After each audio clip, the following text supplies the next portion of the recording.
Yes, I just wanted to say something about the last podcast, which was on how human beings don't like to give credit to totality.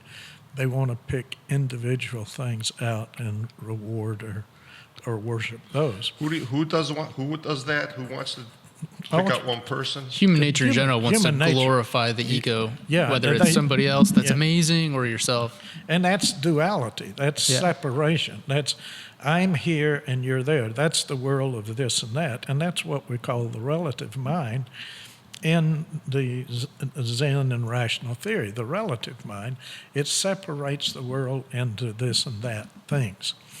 And what we talk about is more perceptional, which is total. All right? So you've got, the mind is two aspects. And science and we struggle in the relative mind. That's why we struggle. There's also beautiful things, but the words and sentences will never describe the perceptional, just like the taste of orange juice. You cannot get the taste of orange juice with words. It's an experience. The experience of the universe is total. It vibrates in totality, an energy that we're all part of, that has order and has structure, harmony, and beauty. Perfect. Nothing else to talk about. Well, but one of the things that we have trouble with here, we want to believe in something. So we have and then Zen in particular says that belief is the culprit. Anytime you have a belief in good and bad, right and wrong, good and evil, Republican, Democrat, pro-life, pro-choice, the Black Lives Matter, the Me Too movements, and so on, we want to identify with something and have beliefs, and we cling to those beliefs, and then we fight with those who don't have the same beliefs, and we're right and they're wrong. If you want harmony, you'd look at totality. We may have different opinions, but loosen up. Hold those. If you're going to have a belief, hold it lightly. And don't cling so hard that you have the answer or the right thing, whether it's a God, a position, a political party, or I'm going to identify as male or female or gay or whatever it is, and then you cling to that belief. You don't need that when you have totality. You're part of this living, dynamic universe, and there's nothing to cling to. How do you let go of beliefs? Like if they're in your childhood, they're in your entire existence. Well, they're not in your child. Well, they came from. They came from you believing what the other people told you this was. Right. So unless if we were really born rational, if God was really loving and kind, he would give us a rational mind, and we would say, well, let me think about that, Mom, or let me think about that Preacher Joe, or whatever. And then we would make up our own mind and decide, well, that's okay, but I don't really want to go down that path. And any path that you cling to is disturbance. If my belief is better than yours, and of course that's what most all people believe, then you're setting up to fight. And that's what all the fighting and disagreement is. Just take a married couple, or take a couple, don't even have to be married. What do they fight about? Their beliefs. I'm right, no, I'm right, no, I'm right. And then you fight for, 50 years or whenever you decide to make an exit, and then you get somebody else and you fight over your beliefs again. Hold whatever you hold lightly. Maybe not. That's the point. Give up beliefs. Clinging to beliefs is destructive. I think Alan Watts has a quote that says, "The majority of man's suffering comes from taking seriously what the gods intended for play." Yeah, exactly. If there were gods in the first place. Yeah. So, right. Oh, what you see on all these ancient TV shows like Chariots of the Gods, Ancient Aliens, is that everything that they think that they've known throughout the years that they've been teaching us hasn't been right. How long's mankind been here? The Big Bang Theory. God created the earth. One thing I know is that we don't know. These are just all beliefs that they're telling us that they think it is this way. Yeah, what I love about the Zen approach is knowing that you don't know. That is the most powerful position. That's real knowledge, knowing that you don't know.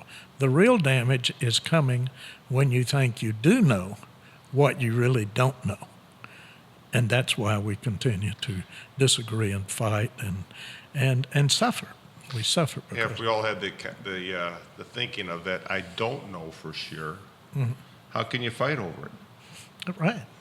I'm accepting what you're saying, you're accepting what I'm saying, who's right, who's wrong, does it matter? Yeah, well, and there's the problem of right and wrong, and that's why the Buddhists take the middle path, that right and wrong are the two sides of the river, the bank. We get hung up on the right side or the wrong side, and what we want to do is navigate through the center of the river, flow with life and the vibrant harmony of life itself, and not get hung up because what you think is right, somebody else is going to think is wrong. And you do that no matter what it is. It could be sports. It could be anything. And we get hung up on right and wrong, good and bad, praise and blame, fame and disrepute, and so on. Well, Doc, I guess what we have to all do is just go to what we teach in the 4 blocks is the acceptance. Accept the moment for what it is. Don't rate it, judge it, think it has to be a certain way, and go with the knowledge of it's just the way that it is. Who knows anything for sure? And it can't be any different than the way it is. If all the conditions, that's what you'll hear us say over and over, if all the conditions are here at this moment, it's impossible for what exists at this moment, whether it's pleasant for you or unpleasant for you, to not be the way it is. I'm a big sports fan, and Auburn just lost to Virginia because of missed a double dribble, or they would have gone to the national championship. And so I was, of course, well, not of course, but since I went to Auburn, my mind is leaning heavy. You know, I want that Auburn to win, but they lost. And so was I disappointed? Absolutely. But I was disappointed because I had a leaning mind. The Virginia minds are all happy. Is your TV still in one piece, Doc? Yeah, it is. Actually, I watched in a bar, and I didn't throw a glass or drink through the TV. That helps me be able to go back. But the point is, what helped me come down from that, this is wrong and it's unfair and they should do this kind of stuff, which I do lightly now anyway after many years.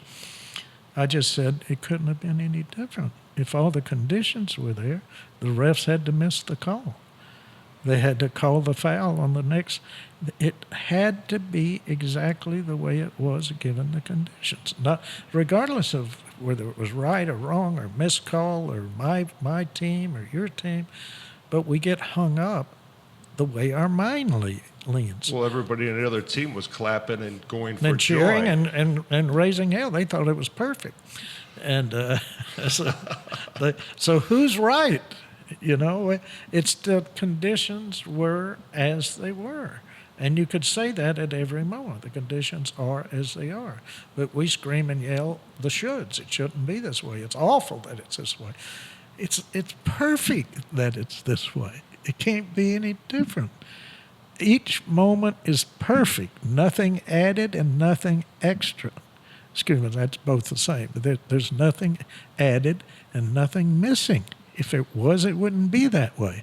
So every moment is perfect exactly as it is. Now, that's a little tough to see that every moment's perfect, but if all the conditions are there, how could it be different? Therefore, the world must be the way it is. And that's that black hole we were talking about last time, 55 billion light years away, which they didn't even explain. That means, by the way, when we took that picture, which is a radio thing, it wasn't the way it was now.